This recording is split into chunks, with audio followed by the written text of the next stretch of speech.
Good evening. This is Dr. Aparna. I am your emotional healing synergist. I'm an Ayurvedic psychotherapist, a passionate infopreneur, edupreneur, medical writer, and a budding YouTuber. In my pursuit to address, promote, and propagate Ayurveda and psychotherapy globally, I come up with discussions every week on Ayurveda, mental health, psychotherapy, and related aspects. So, as you all know, who are who are in tuned to my live sessions, that I am doing a full book synopsis on Thinking Fast and Slow book. So today is the fourth day and continuation, a fourth session on this, and we are yesterday we discussed on most of the topics, some of the heuristics, and today also we are going to discuss the other heuristics. This book is one of my favorite books, and it forces all of us to think, to make right decisions. This book helps us to take right decisions and helps us in better cognition and what system to be used, either system 1 or system 2, as you can see here.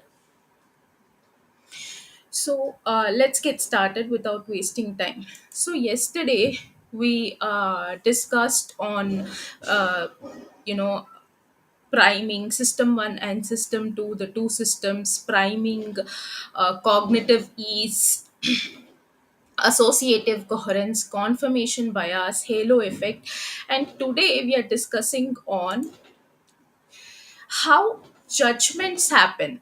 That means system 1, judgment is one of the heuristics. That means system 1 relies on its intuition, the basic assessment of what's going on inside and outside the mind. So it is prone to ignore.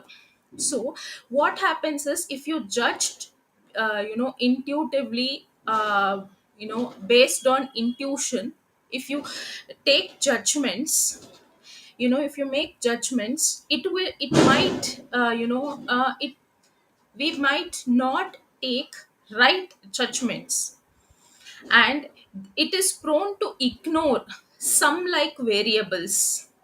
So, what happens is, we often fail to accurately calculate sums but rely instead on often unreliable intuitive averages.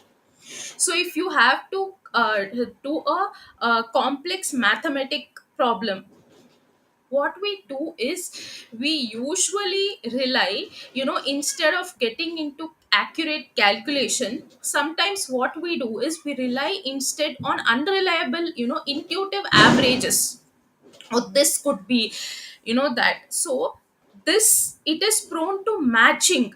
That means we automatically and subconsciously rate the relative merits of a thing by matching dissimilar traits. So, what happens is, we are prone to evaluate a decision without distinguishing which variables are most important. So, this phenomenon is called mental shotgun approach, according to the author. So, these basic assessments can easily replace the hard work system 2 must do to make judgments. So what happens is, shotgun approach always replaces the hard work that system 2 must make to do, judgments, must do to make judgments. So judgment also, here author says that should be made thoroughly after analyzing and evaluating and calculating with, with the help of system 2, not with the help of system 1, based on our intuition or intuitive averages. That is the synopsis. Next heuristic is substitution. So, like he is explaining, the author is explaining an easier question.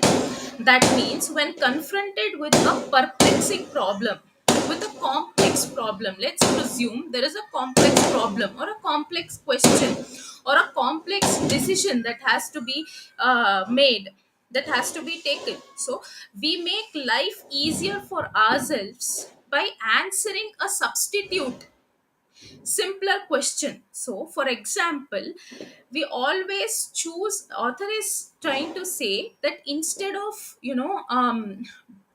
answering the complex question, we always the human tendency is to choose or to answer a simpler question or a substitute that question with a simpler question. So how, instead of estimating the probability of a certain complex outcome, humans usually rely on an estimate of another less complex outcome. That means instead of grappling with the mind bending philosophical question, that is, what is happiness, we answer the easiest question: what is my mood right now?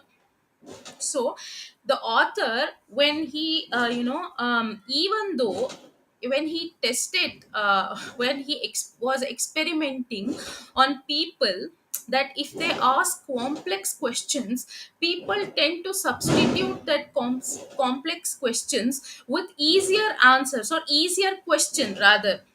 So even though highly anxious people activate system too often, obsessing and second guessing every decision, see, fear or risk, it is surprising how often system 1 works just fine for them. Maybe some people, author is saying that maybe some people might activate their system too to answer the question, but most of them do not take the time and the effort to activate the system 2. System 1 just works fine for them. So even chronic worries function effortlessly in many areas of life while system 1 is running in the background. They walk, eat, sleep, breathe, and make choices, make judgments, trust, and engage in enterprises without fear, worry, or anxiety. So why they replace the complex problems with the easier problems? So potential for error, yes, there is a potential for error when we do that, when we do not use system 2 and we are you making use of system 1 instead of system 2, there is always a potential for error. We never get around to answering the harder question. That means we never may go through that effort to answer the harder question. So the next heuristics is, see, please do remember and keep in mind that this is my understanding of the book or the synopsis or the points which I have made after reading the book. So if I have left out any points, or if you feel there are many much more to be added to each heuristic, or if you find something more interesting, you can just mention it in the insights in the comment section. That is your key takeaway, you read the book, and what you liked about it, you can mention all of those. If I have missed something, you can just add it on in the comment section. So the next heuristic is affect. So how emotions always influence judgment.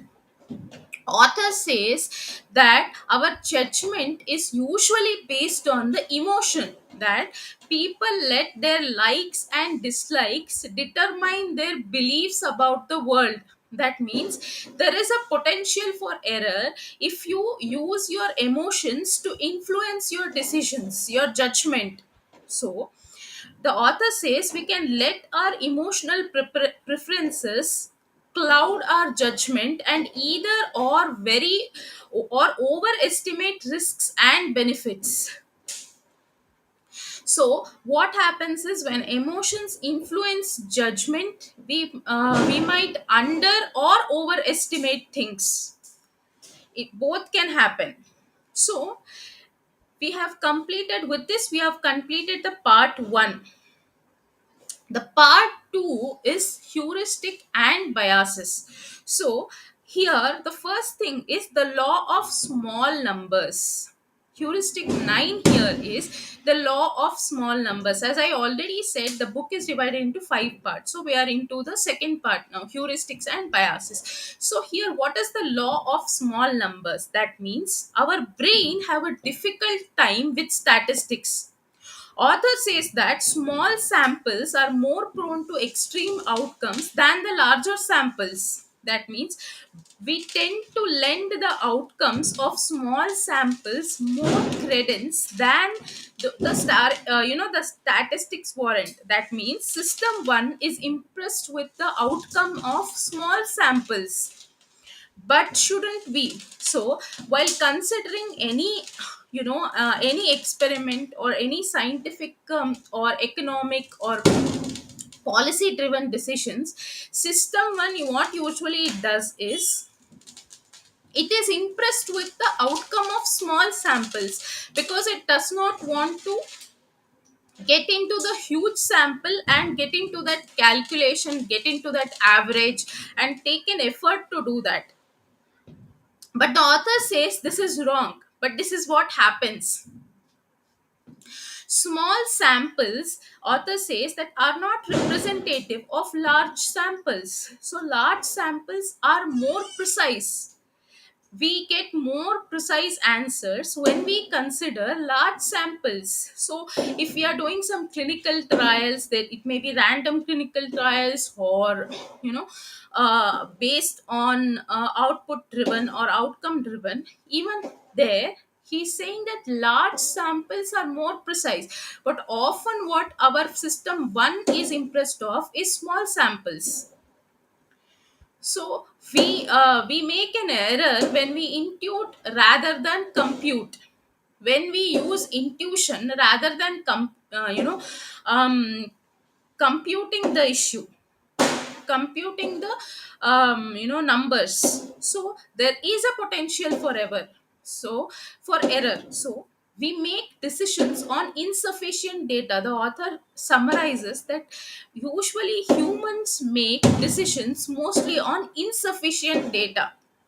This might be good enough for if you hear something, in small numbers. If one or two people say something about a concept, you tend to believe that concept, or you tend to make decisions based on that concept, which is the insufficient data, which is not sufficient enough. So next heuristic is confidence over doubt. So, here system 1 suppresses ambiguity and doubt by constructing coherent stories from mere scraps of data. So, what it does is, the system 1 usually what it does is it suppresses the doubts and ambiguities.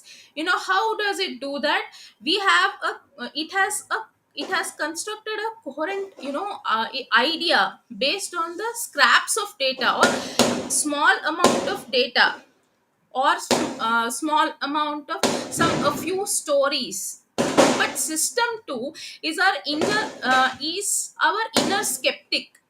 Whenever we think that whether this decision, or whether what I am believing, whether it is right or wrong, when you start thinking, when you start analyzing, that is when your system 2 is working. So system 2 is our inner skeptic, so weighing those stories, doubting them, and suspending judgment. So what system 2 does is suspends judgment, quick judgments, or emotionally based judgments. But because disbeliefs requires lots of work, system 2 sometimes fails to do its job and allows us to slide into certainty. We have a bias toward believing. So we always system 2, sometimes what happens is this has to be done with more effort and work. So sometimes system 2 fails here, and we are human tendency is always biased towards believing what they hear, you know, without analyzing. So because our brains are pattern recognition devices, we tend to attribute, casualty when none exists. So regularities occur at random. So mostly what happens is, because of system 2 there are irregularities. Regularities are random. So a coin flip of 50 heads in a row seems unnatural, but if one were to flip a coin billions and billions of times, the odds are that 50 heads in a row would eventually happen. When we detect, this is an example, so when we detect what appears to be a rule, we quickly reject the idea that the process is truly random. So attributing, it is easier to attribute them to some intelligent force in the universe. So author advises accept the different outcomes were due to blind luck. So there are many facts in this world to do chance and do not lend themselves to explanations. So here author says that many a times what we do is we accept the different outcomes and we think that is due to luck without analyzing. So there is a potential for error. So there are many facts in this world due to chance and do not lend themselves to explanations. So we always make connections where none exists. We always tend to make connections. Sometimes what we do is we always tend to make connections. We connect things where the connection does not even exist.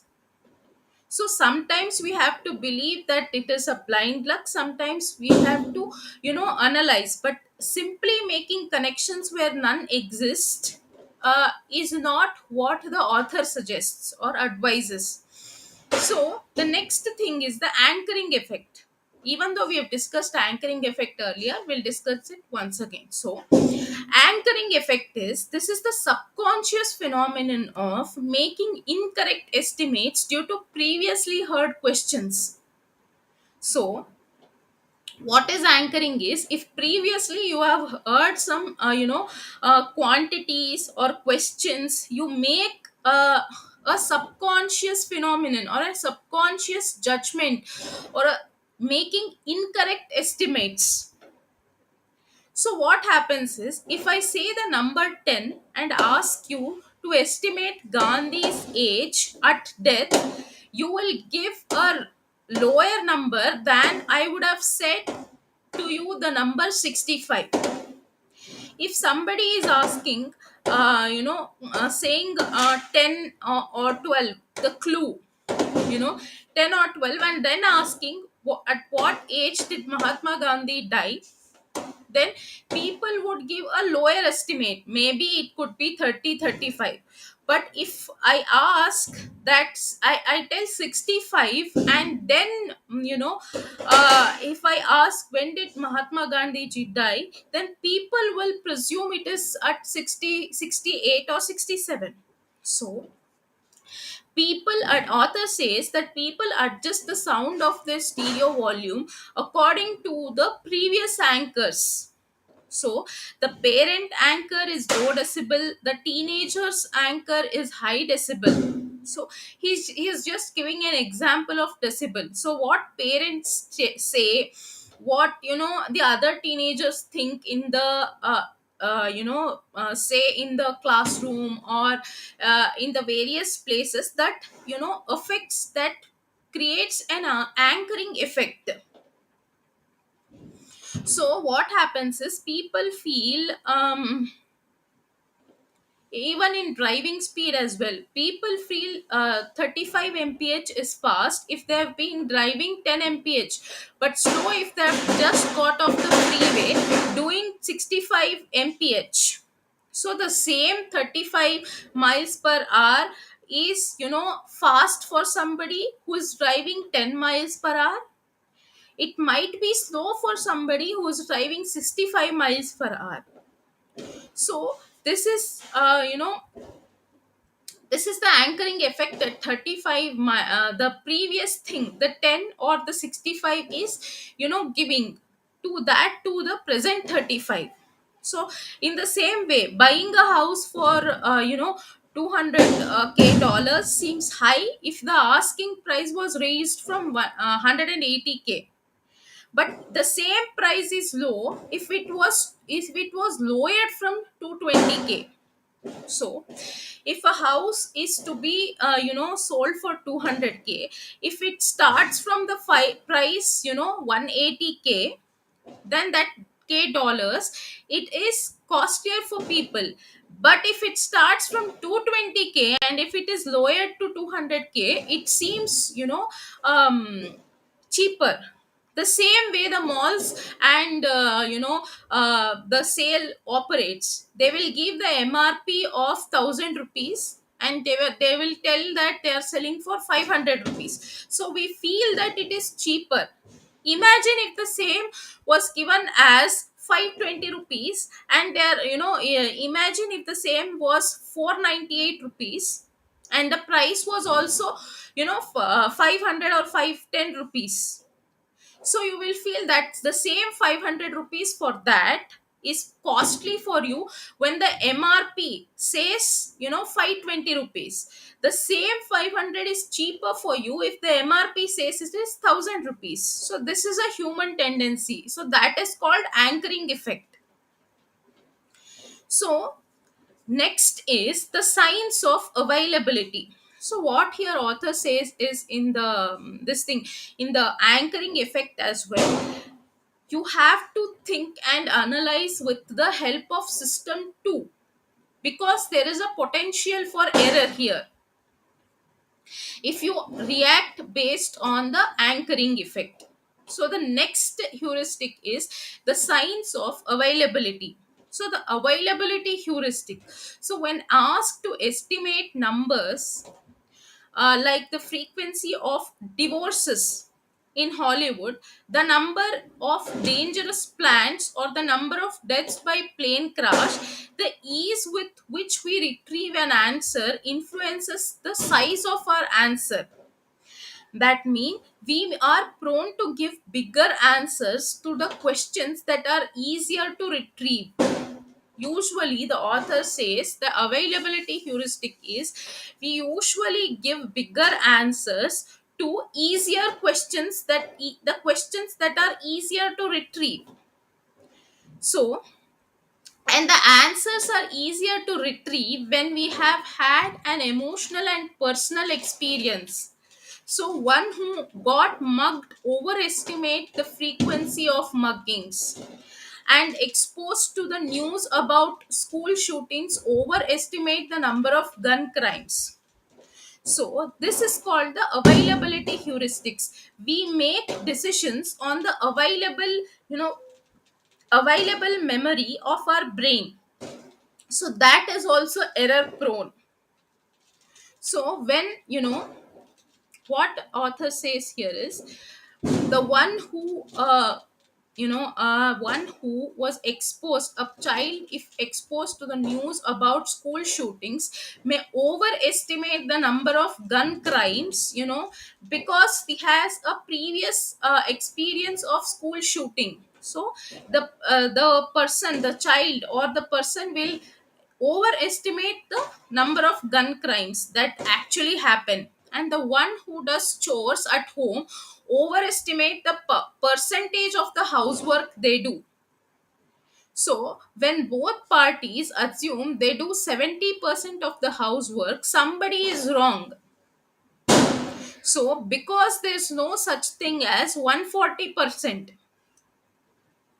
So if you ask a couple and both say that they do 70% of the housework, so somebody should be wrong there, either husband or wife, because there is nothing called as 140%. It should be 100%. If somebody does 70%, the another person is doing only 30%, or it could be vice versa as well. So, a person who has experienced a tragedy will overestimate the potential for risk, danger, and a hostile universe. A person untroubled by suffering will underestimate the pending danger. So, a person who has not at all experienced a tragedy will underestimate the danger, while the person who has experienced a tragedy might overestimate the risk, danger. So, when a friend gets cancer or gets a diagnosis of cancer, we get a checkup. When nobody we knew gets cancer, we ignore the risk. So, if a friend or relative gets a diagnosis of the cancer, what you do is the next thing you do is you also go and get the cancer test done. But if the same you hear that the person or the person who you don't know gets cancer, or you are not very close to gets cancer, you ignore the risk of cancer because वो तो मुझे मेरे लिए अनजान है, तो I will not get that cancer. So there is a potential of error, both are wrong. So, potential for error. Actually, you must analyze that am I doing something wrong that I can get cancer, or do I have any symptoms or any signs of the particular cancer? That must be the line of analysis. But if you just analyze that my friend has got the cancer analysis, diagnosis, or my closer relative has got the cancer analysis, so I have to get it checked, so that could be completely wrong. Or ignoring the checkup because the person who got cancer is a nobody to you, that is also a risk. So there might be errors. So, under or overestimating the frequency of an event based on ease of retrieval rather than the statistical calculation. So, the next heuristic is availability cascades. That means availability, emotion, and risk. So this is the continuation of this. So when news stories pile up, our statistical senses get warped. That means a recent plane crash makes us think air travel is more dangerous than car travel.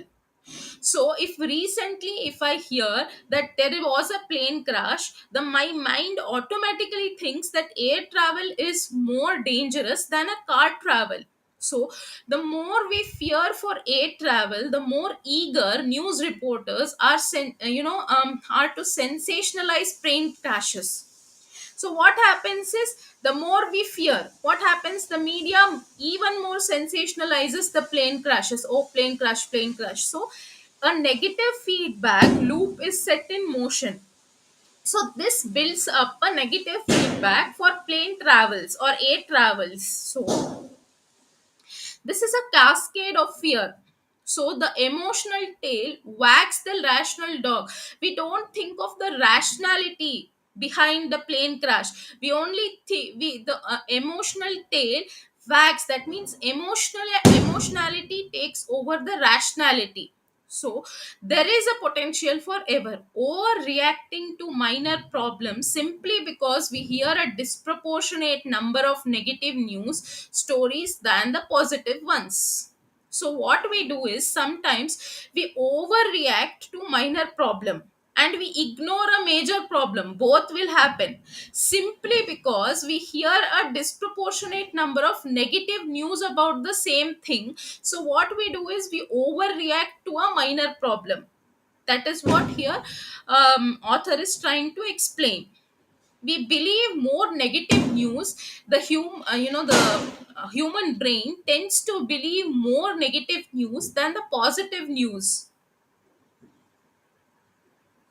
So, and negative stories are much into stored into the brain than the positive ones. You might have heard 100 stories of plane landing safely, but if you hear one story of plane crash, that will remain in your mind. So that is called availability cascade.